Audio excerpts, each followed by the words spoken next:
What is up, guys? TYSON DELACRUZ here. Thank you so much for rocking with me.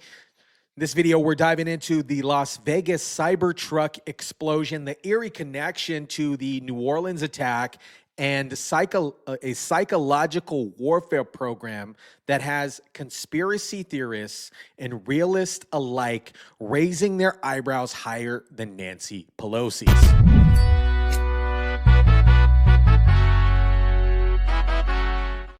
Shout out to everybody watching. Drop your comments down below. Smash the like button if you kindly would.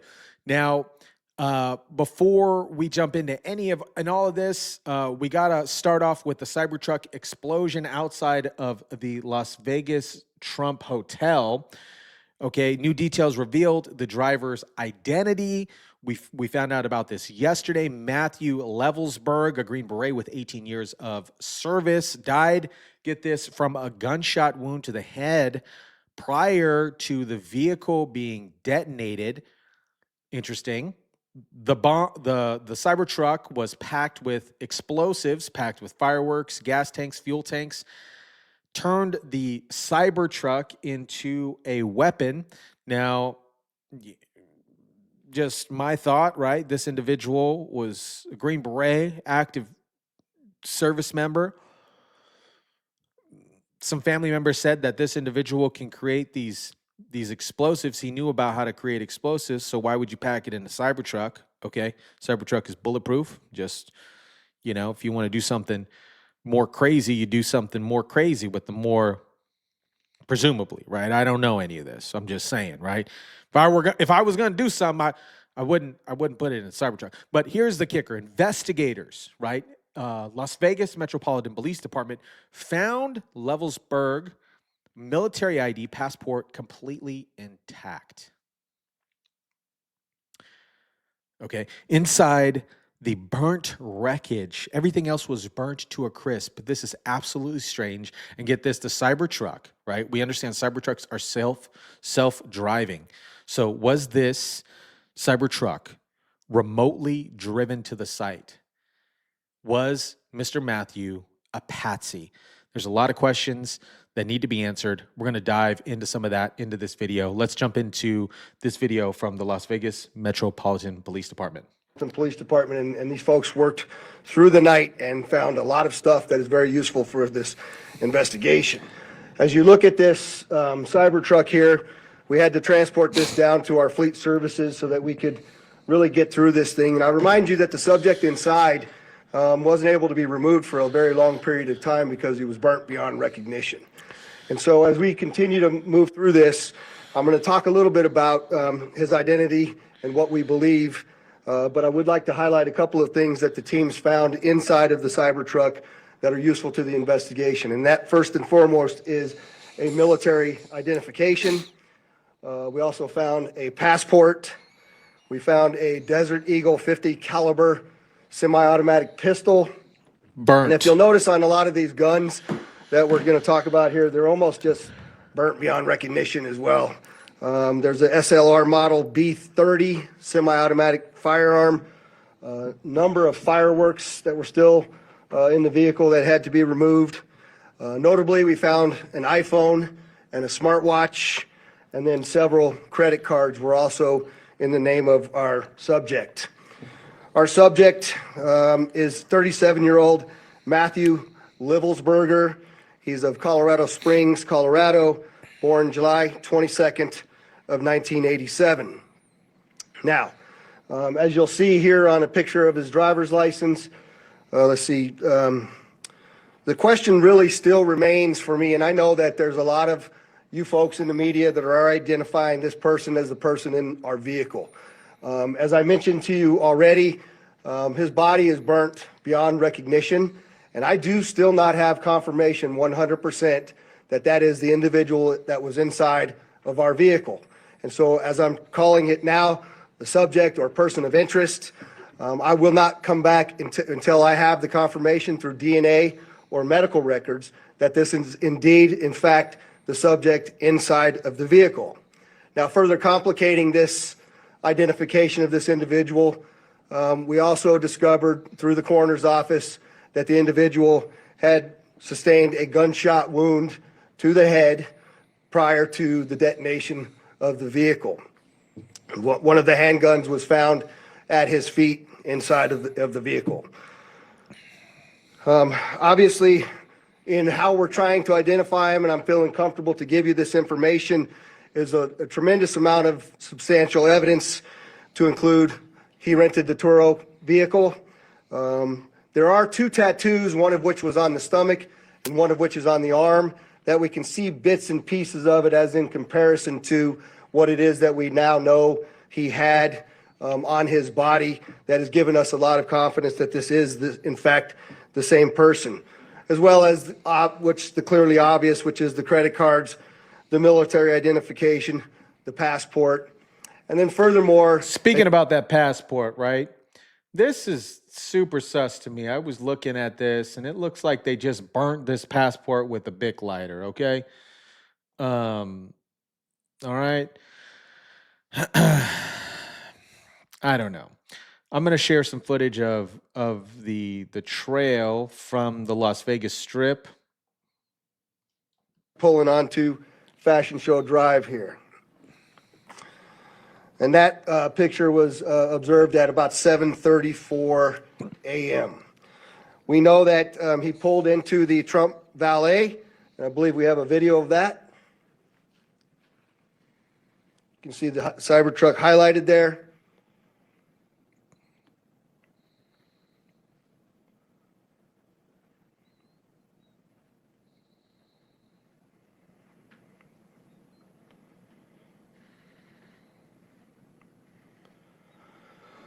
So through extensive surveillance video, we were able to track him leaving there, and we know that he went to several different places along Las Vegas Boulevard, and he spent some time in a parking lot of a business near Flamingo and Las Vegas Boulevard.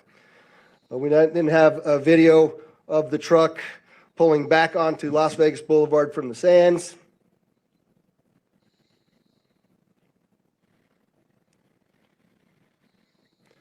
See that there?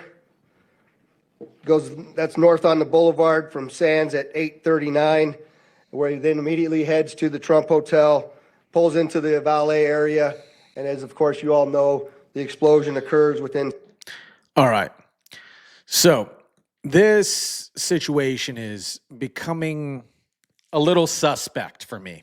All right. I know you guys in the comment section yesterday were saying the same things. A lot of you guys in the Discord group were saying a lot of the things. If you're not part of the Discord group link is in the description down below. I want to connect the dots really quick. The New Orleans attack. Okay, both suspects were former military. We found that out a few days ago. One of them were active duty. The other was honorably discharged. Both rented vehicles through the same company, the Turo app. And here is the big one. Both of them served at Fort Bragg. Okay, Fort Bragg, folks. The same base, okay, that is tied to psychological warfare, a particular psychological warfare program called Mind War. Okay, we're going to be diving into that here in just a bit. But Mind War, this is where it gets wild. Mind War was developed to wage battles, not just on the battlefield, but in people's mind, manipulating perception and reality. Okay, and guess who is the architect behind this program? Michael Aquino, a former military colonel and literal founder of a satanic church. All right. We're going to jump. I'm going to give you some information on that really quick because the Fort Bragg psychological warfare program developed by Mr. Aquino, right? Fort Bragg is the home of JFK Special Warfare Center and School, where military personnel are trained in unconventional warfare, including psychological operations, aka PSYOP. This institution has been an instrument in creating strategies to influence enemies' behaviors, win hearts and minds and secure psychological advantages in conflict. PSYOP training focuses on methods such as propaganda. I'm going to share this here. Let's see how this shares. Let me move this over here. Now, this is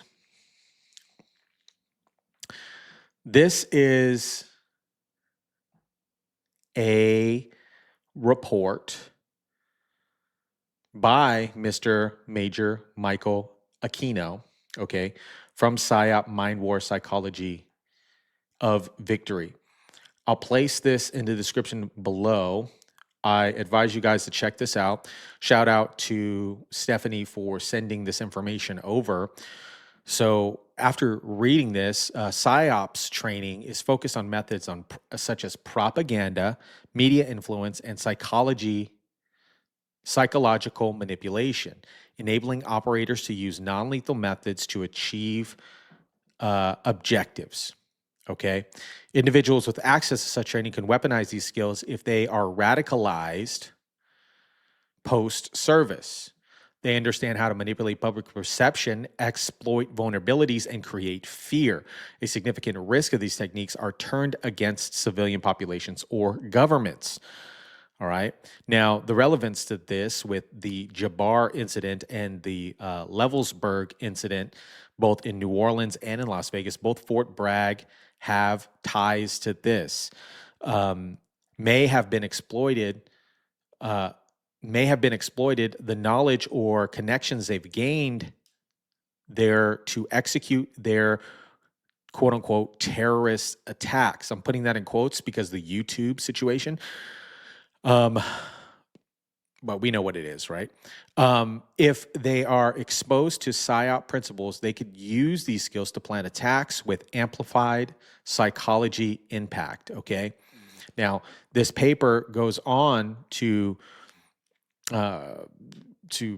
dial in some of this psychological warfare, this PSYOP training. Michael Aquino's contribution, he's the co-author of Mind War, which is this paper right here, advocating for a shift from conventional military forces to psychology dominance as a primary tool of warfare. He pushes ideas pushed using media, technology, and psychological strategies to achieve victory without physical destruction. Okay.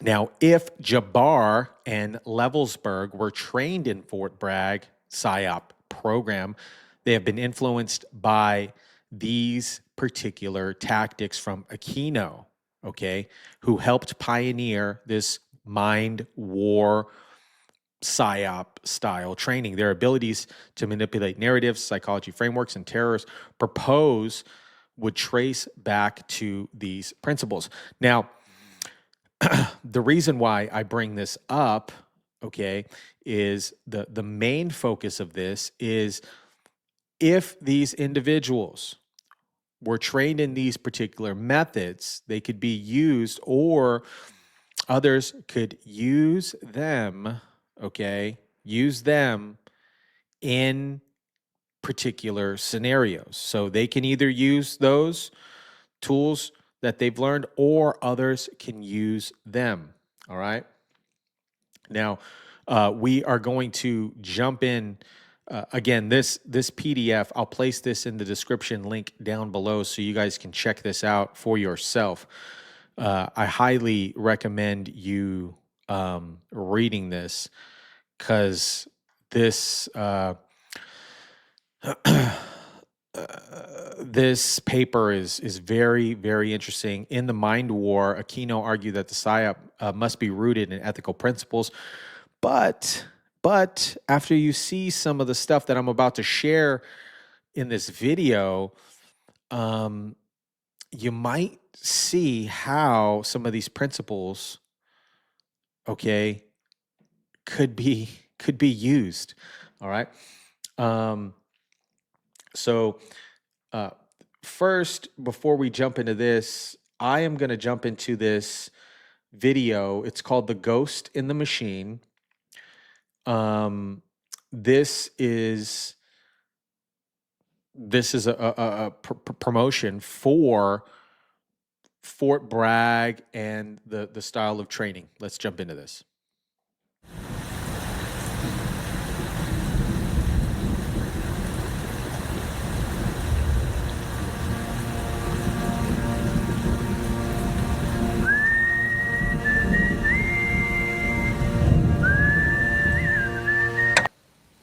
It has as its target not the body, but the mind of the enemy.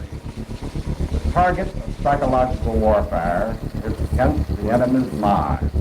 It is words and ideas. The ammunition used by war.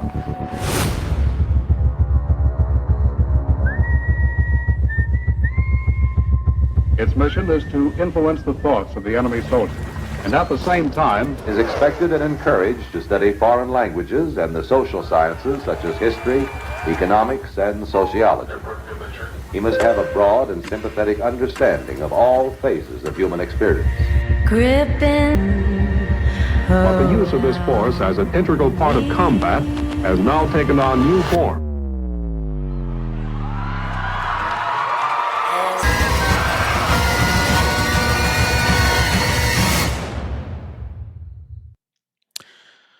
All right. Crazy, right?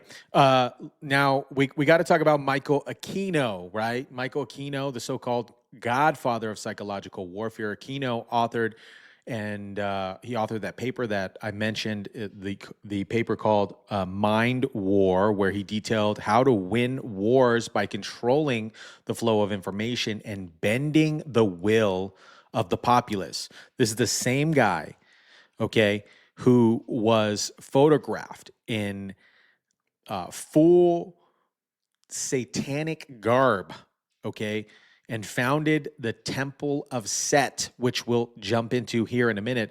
But here's where it even gets a little more creepier, okay? This is getting, it gets eerie. Mind War isn't just about foreign enemies. Aquino's writing admits that psychology operations were also directed at the U.S. public. Sounds familiar?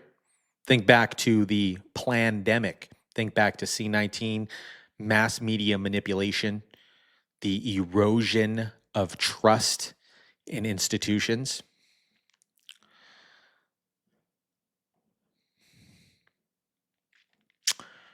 Kind of nuts. We're going to jump into this video of Mr. Aquino. I'm not going to share this entire video, but here is Mr. Aquino. This is Michael Aquino. In addition to being a fashion icon, Aquino founded the Temple of Set. Yes, Set, the Egyptian deity who hacked Osiris to pieces. What would inspire Aquino to worship a figure like this? You probably heard of Anton LaVey and the Church of Satan. See, Aquino was a card-carrying member of LaVey's religion, but still felt a Satan-sized hole in his heart. The Church of Satan, despite their name, doesn't really worship Satan. They revere the fallen angel as a symbol of independence, self-determination, and freedom. Your average LaVeyan Satanist would probably say they're an atheist. Aquino wasn't an atheist. He was a true believer. He performed a ritual to conjure the Dark One, and Set showed up. During their little chit-chat, Set said that he was the one Aquino was really seeking. Aquino, a theistic Satanist, broke from LaVey to found his own church, dedicated to the worship of Set/Satan. As you'd probably guess, Aquino was a down-to-earth, well-adjusted guy. Here's a clip of him doing a little show and tell, and talking about his totally normal hobbies. On this altar is one of a number of daggers, which we may use in our rituals. This one happened to belong to the commanding general of the most elite unit of Germany's infamous SS, which was concerned with black magic and occultism research in general. Anything that it could find that had to do with the origins of the human race, destiny of humanity. The perverted view of the occult held by Heinrich Himmler was of an evil magic that could help create a new master race. Wewelsburg Castle is where he performed his ceremonies. I have been to the Wewelsburg, which still preserves Heinrich Himmler's ritual chambers to this day, and have conducted a black magical ritual in the so-called Hall of the Dead beneath the Wewelsburg. This particular dagger is inscribed to our comrade in the Leibstandarte Theodor Wisch, Brigadeführer, a major general in the Waffen-SS. And on its blade, it bears the inscription, Mein Ehre heißt Treu, or my honor shall be known by my faithfulness. What, you might be wondering, did a guy like Aquino do for a living? Did he work at a comic book shop? Was he an organizer for his local Renaissance fair? As a matter of fact, Michael Aquino was an officer in the United States Army.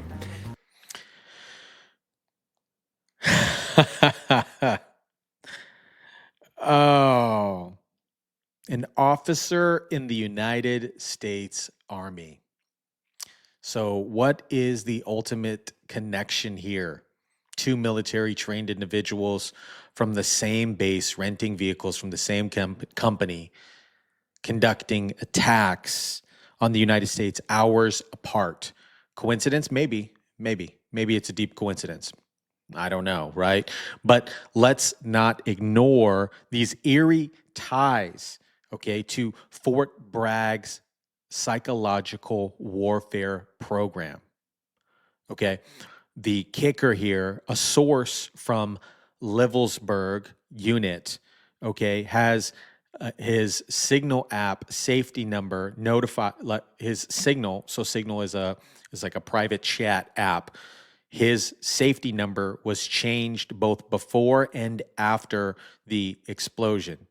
Could this potentially indicate foul play or even remote manipulation?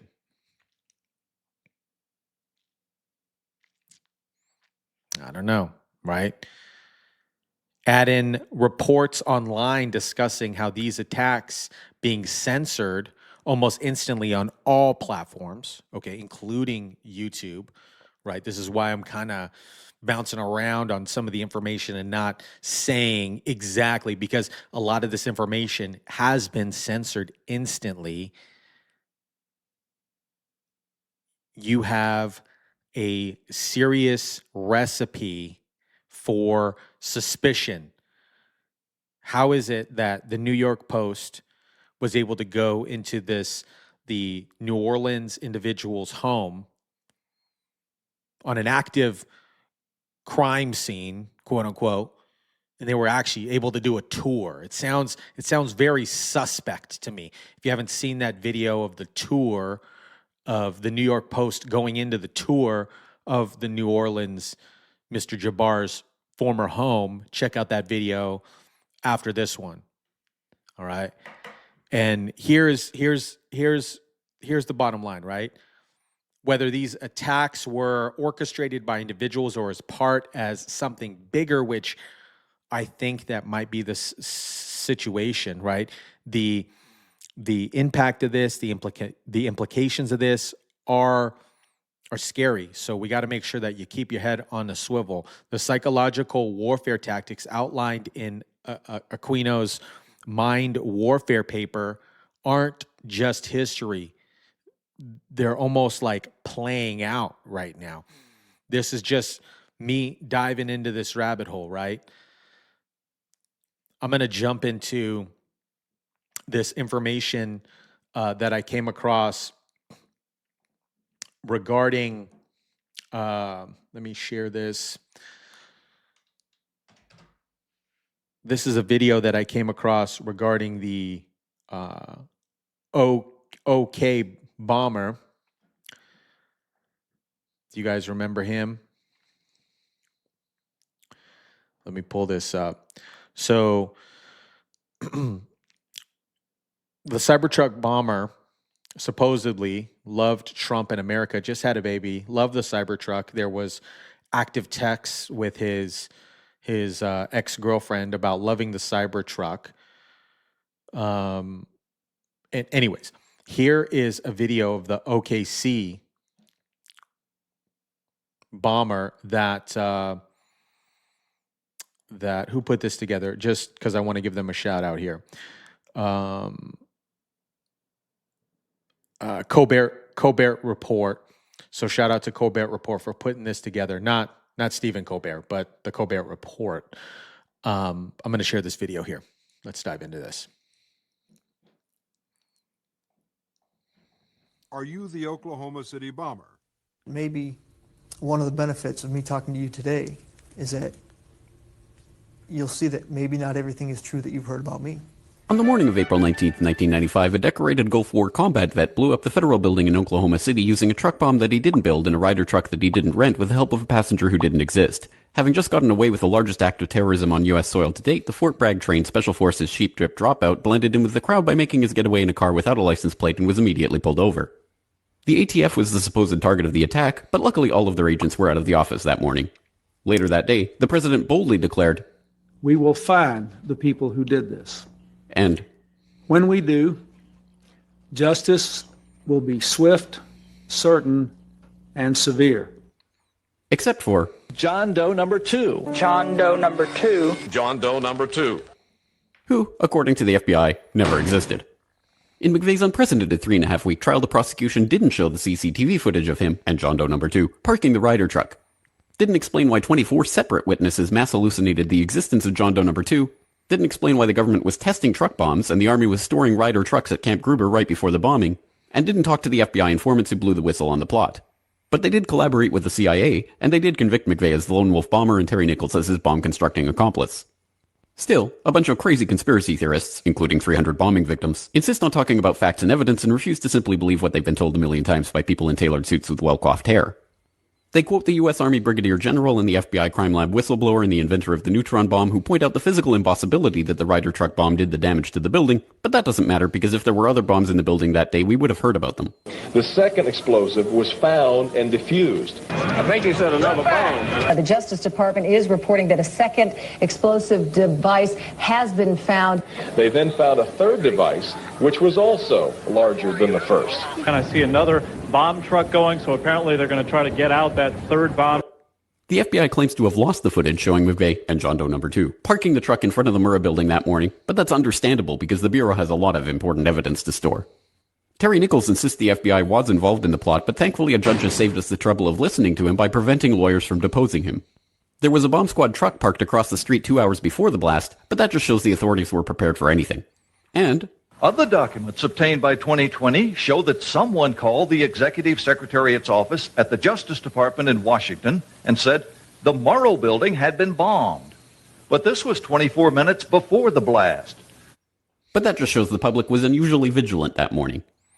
Also, apparently, before the bombing, Governor Frank Keating's brother, Mark, had been working on a novel about a terrorist bombing in Oklahoma City. Stranger still, one of the characters in the novel was named Thomas McVeigh. But that's probably just a coincidence. McVeigh wrote a letter to his sister where he admitted to being a secret Special Forces operative, and he complained to friends of the pain in his ass from an Army-implanted microchip, but that's crazy because if he didn't actually leave the Army in 1991, there would be proof of that. McVeigh was not executed on May 16, 2001 as scheduled because the FBI had failed to turn over thousands of pages of evidence to McVeigh's defense attorneys. But the execution went ahead on June 11th. In a highly unusual and secret agreement, no autopsy was performed. One witness said he was still breathing, and the prison officials admitted his hearse was a decoy. Then, the case was officially closed.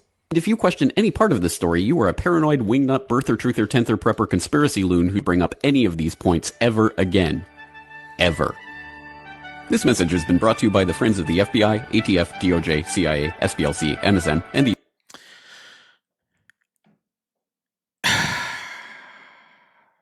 Too many dots. The webs are webbing, okay? The webs are webbing. All right? Now, get this.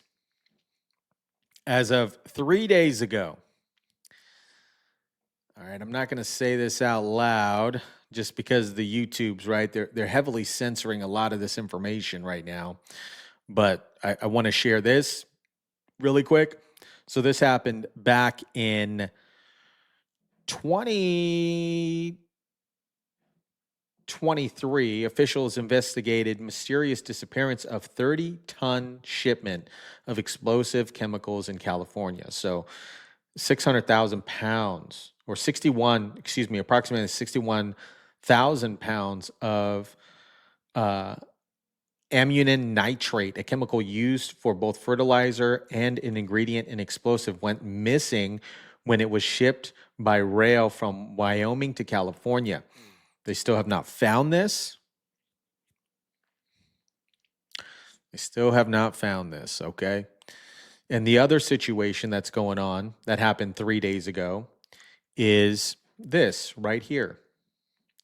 This is going to piss some of you guys off. Pissed me off when I heard about this, but just read this title here, okay? Guess who pardoned these individuals from the death penalty? The Biden-Harris administration, all right? Who helped orchestrate this. I can't say this because it's heavily censored on YouTube, okay? Avoid the attacks will avoid the death penalty after the Pentagon challenge to their sweetheart plea deal was smacked down by the Military Appeals Court, okay?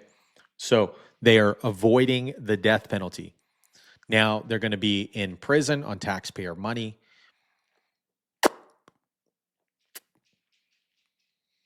I don't know, guys. I don't know. All this seems very suspect to me. It seems very suspect to me. And I don't like it. I don't like it. At the end of the day, right, whether these it's not just about these two isolated incidents, the one in Las Vegas, the one in New Orleans. To me, the webs are webbing and the patterns and the dots are connecting. Maybe there is potential shadow forces that are pulling the strings. Even if any of this that I shared in this video is half true, we are definitely in uncharted territory with the exploits and the independent media sources from X and other independent journalists on YouTube and Rumble. We are exploiting things that have never been exploited before. We are in uncharted territory, and there is pressure. There is pressure specifically towards these three-letter official investigation places: FBI, CIA, Department of Homeland Security. All these three-letter entities. All right, there's so much pressure on them because they're not, at least in my opinion, they are not telling the truth. So what is the truth here? There is a lot to be captured. There's a lot to yet unfold on both of these scenarios. Both of these situations seem very suspect to me. Let me know what you guys think about this. I hope you guys enjoyed the video. Drop your comments about all of this in the description link or in the comment section down below. Smash the like button, share, subscribe, and as always, guys, I'll catch you on the next one.